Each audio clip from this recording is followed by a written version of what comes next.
ভারত সফরের আমন্ত্রণ জানিয়ে বাংলাদেশের নতুন প্রধানমন্ত্রী তারেক রহমানকে চিঠি পাঠিয়েছেন ভারতের প্রধানমন্ত্রী নরেন্দ্র মোদী। মঙ্গলবার ভারতের লোকসভার স্পিকার ওম বিড়লা ঢাকায় তারেক রহমানের সঙ্গে সাক্ষাৎ করে সেই চিঠি হস্তান্তর করেন। সংবাদ মাধ্যমে এনডিটিভি অনলাইনের এক প্রতিবেদনে বলা হয়, বাংলাদেশের নবনির্বাচিত ও সদ্য শপথ নেওয়া প্রধানমন্ত্রীর সঙ্গে সৌজন্য সাক্ষাতে ওম বিড়লা প্রধানমন্ত্রী মোদীর শুভেচ্ছা ও অভিনন্দন বার্তা পৌঁছে দেন। একই সঙ্গে দুই দেশের পারস্পরিক সম্পর্ক আরো জোরদার করার বিষয়ে আলোচনা হয়। পরে তিনি ফোনেও তারেক রহমানের সঙ্গে কথা বলেন এবং ভারতের প্রধানমন্ত্রীর পক্ষ থেকে আনুষ্ঠানিক অভিনন্দন জানান।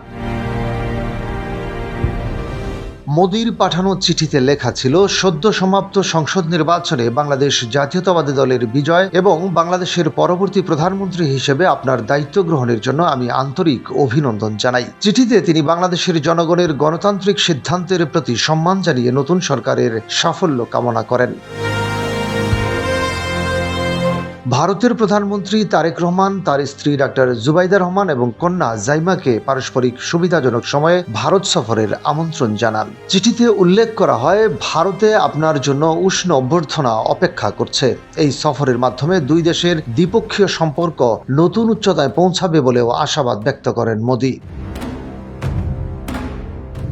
চিঠিতে ভারত ও বাংলাদেশের ঐতিহাসিক বন্ধন, মুক্তিযুদ্ধের সময়কার সহযোগিতা, ভাষা ও সংস্কৃতির ঘনিষ্ঠতা এবং আঞ্চলিক স্থিতিশীলতার বিষয়ে দুই দেশের অভিন্ন স্বার্থের কথা তুলে ধরা হয়। মোদী আশা প্রকাশ করেন, তারেক রহমানের নেতৃত্বে বাংলাদেশ শান্তি, স্থিতিশীলতা ও অর্থনৈতিক সমৃদ্ধির পথে আরও এগিয়ে যাবে এবং দুই দেশের সহযোগিতা নতুন দিগন্তে পৌঁছাবে। বিশ্লেষকদের মতে, নতুন সরকারের দায়িত্ব গ্রহণের পরপরই এই কূটনৈতিক উদ্যোগ দুই দেশের সম্পর্কের গুরুত্বকেই ইঙ্গিত করে। রাজনৈতিক পরিবর্তনের প্রেক্ষাপটে দিল্লি ঢাকা সম্পর্ক কোন দিকে মোড় নেয় তা এখন দেখার বিষয়।